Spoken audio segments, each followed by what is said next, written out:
Many people ask, is the hellfire eternal or not?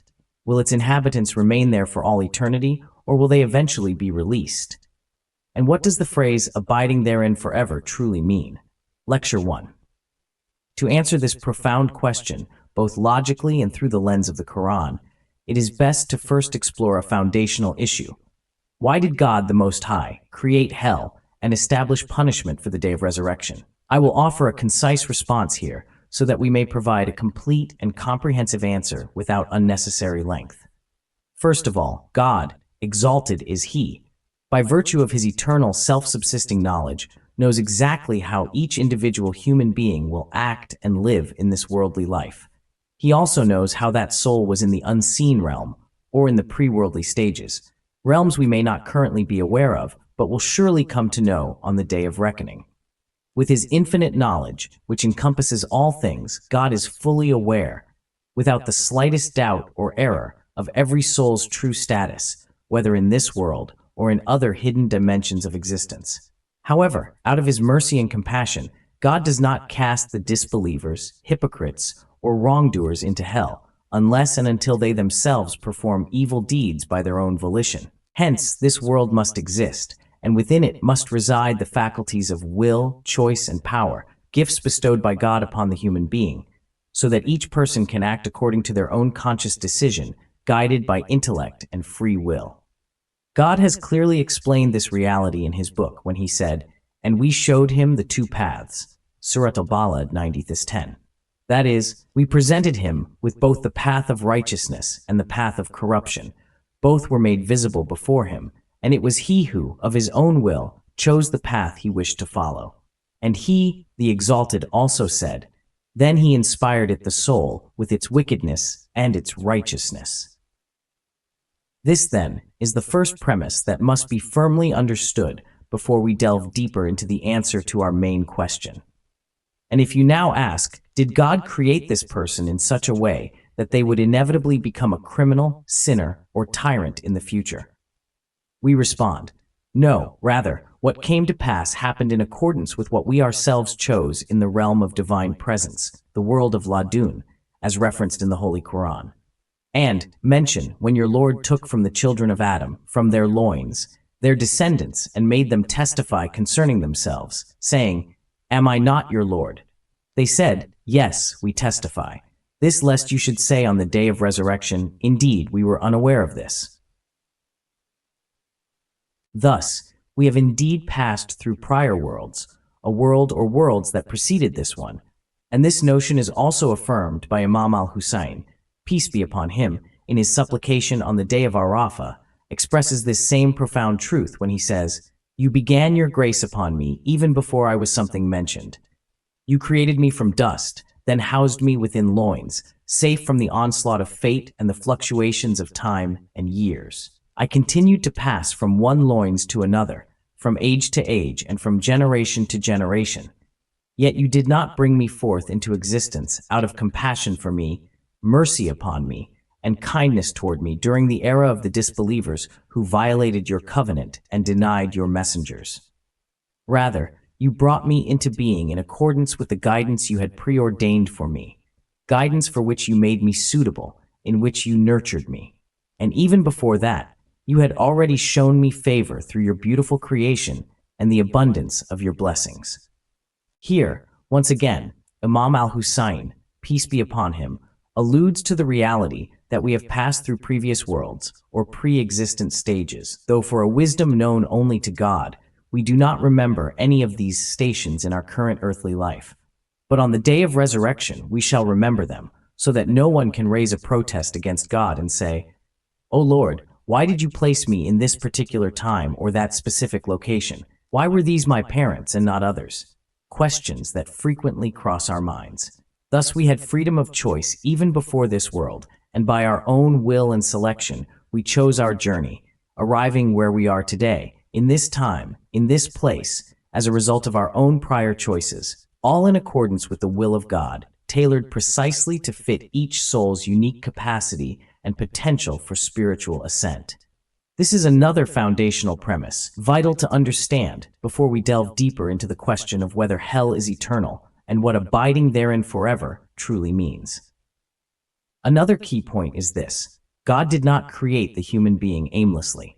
Rather, he established divine laws, revealed heavenly scriptures, sent prophets, and laid down moral obligations, so that man might rise toward perfection, climbing the ladder of spiritual growth through divine guidance, illuminated by his books, his messengers, and their rightful successors. Without such guidance, the human being would not grasp his true purpose, nor would he be able to travel a continuous and meaningful path toward his Creator. Thus, divine laws are not for God's sake, but rather, they exist for the elevation of the human being, to uplift him, to awaken his latent potential, and to lead him toward eternal felicity. Whoever disobeys God Almighty, or even worships him with pure devotion, neither adds any benefit to God through that worship, nor inflicts any harm upon him through disobedience. This reality is clearly articulated by God himself in his noble book. If you do good, you do good for yourselves, and if you do evil, it is for your own loss. So both righteousness and wrongdoing, whether virtue or vice, ultimately return to us alone. And because God's mercy encompasses all things, he does not desire revenge against his creation, nor does he seek to punish them out of wrath. As he declares, "And ordain for us good in this world and in the hereafter. Indeed, we have turned to you." He said, "My punishment, I afflict with it whom I will, but my mercy encompasses all things. So I shall decree it for those who are conscious of me and give zakat and believe in our signs."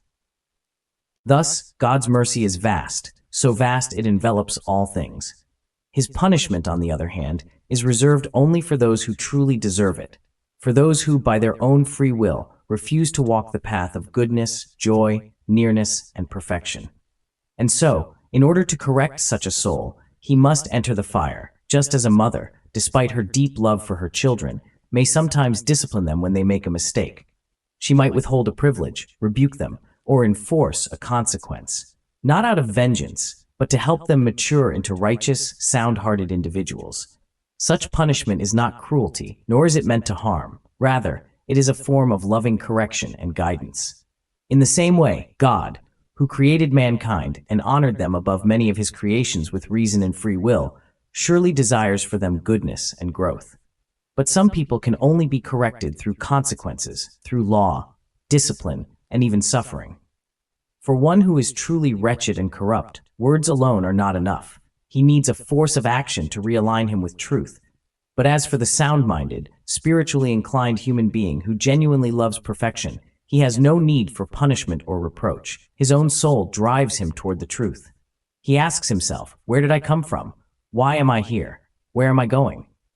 He reflects on his purpose, reads the heavenly scriptures, ponders the words of the prophets and their successors, until he discovers the right path and begins walking it with sincere effort.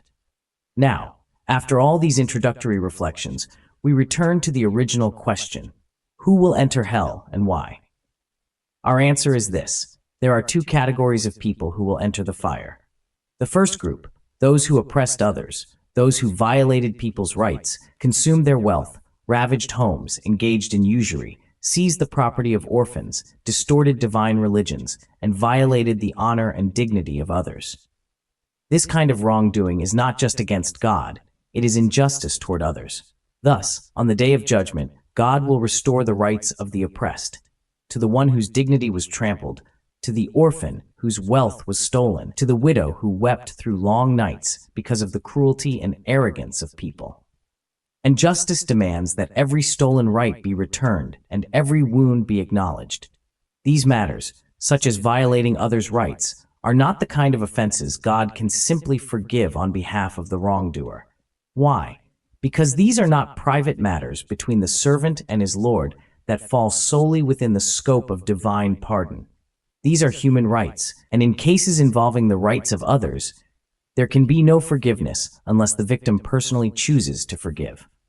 If the wrongdoer possesses good deeds, and the oppressed person agrees to take a portion of those deeds as compensation, and then forgives, the deeds are transferred from the oppressor to the oppressed, equal to the extent of the injustice.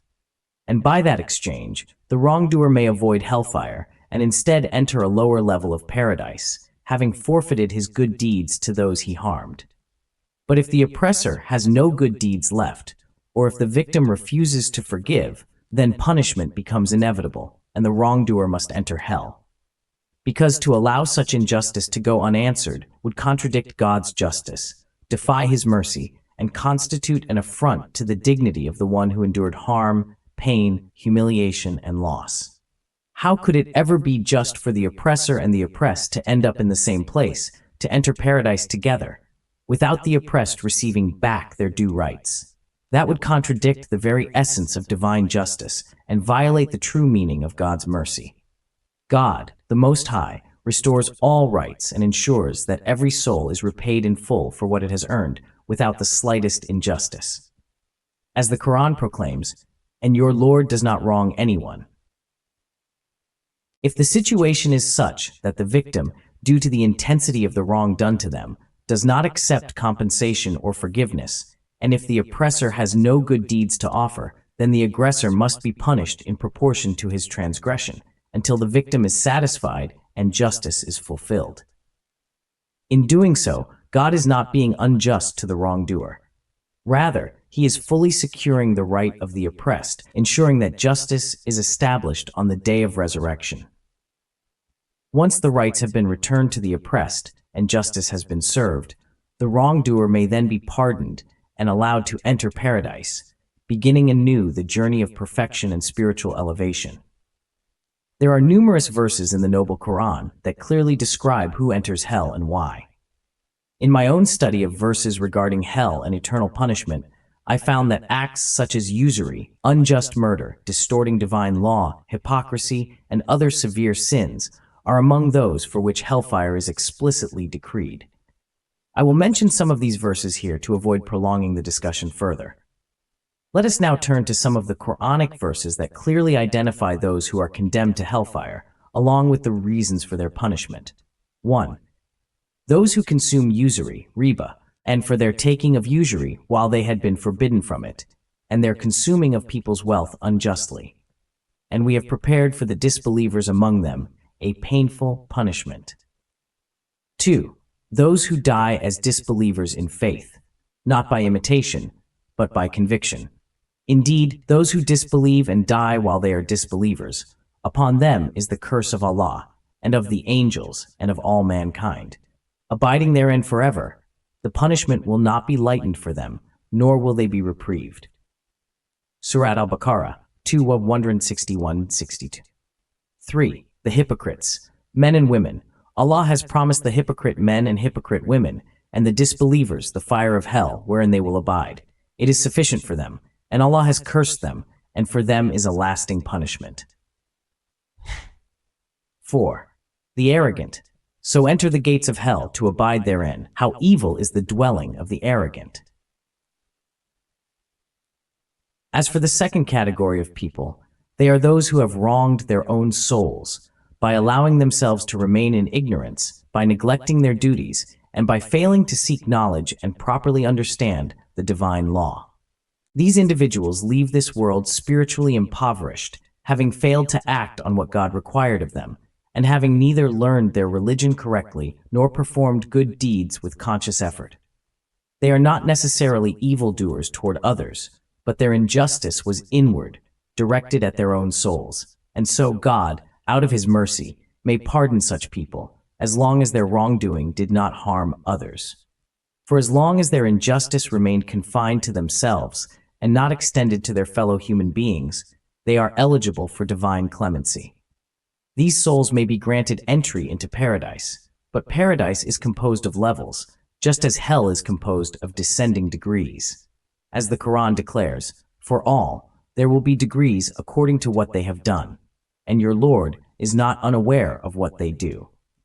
Yeflam. Thus, paradise is an ascent toward the highest, while hell is a descent into the lowest depths. This reality is affirmed by the following verse. Indeed, the hypocrites will be in the lowest depths of the fire, and you will not find for them any helper. As for the word eternity, Khalidin fiha abadan, that appears in reference to hellfire, it is mentioned only a few times in the Qur'an. One example is, indeed, Those who disbelieve and commit injustice, Allah will never forgive them, nor will He guide them to any path, except the path of hell, wherein they will abide forever. And that is easy for Allah. This verse tells us that eternal punishment is reserved for those who have both disbelieved and wronged others. These individuals, by their own will, chose the path of hell through their actions, their rejection of God, their denial of His prophets and messengers, and by oppressing others. Thus, they condemned themselves to long periods in hellfire. For this reason, God expressed the length and severity of their punishment with the phrase, abiding therein forever, khalidin fiha abadan. Yet we also know that the human being is meant to constantly move toward perfection, and since God is infinite, then the journey toward the infinite can never truly end. Even in paradise, man continues his ascent toward the divine. In reality, paradise is a place of continued spiritual growth for the righteous and God-conscious. The acts of perfection that the soul could not complete during earthly life will be fulfilled in the hereafter within the realm of paradise. Though there is no death in that realm, there is still movement from one level of perfection to the next. Lecture by Mansoureh Shobeyri, Channel Sacred Narratives Hub.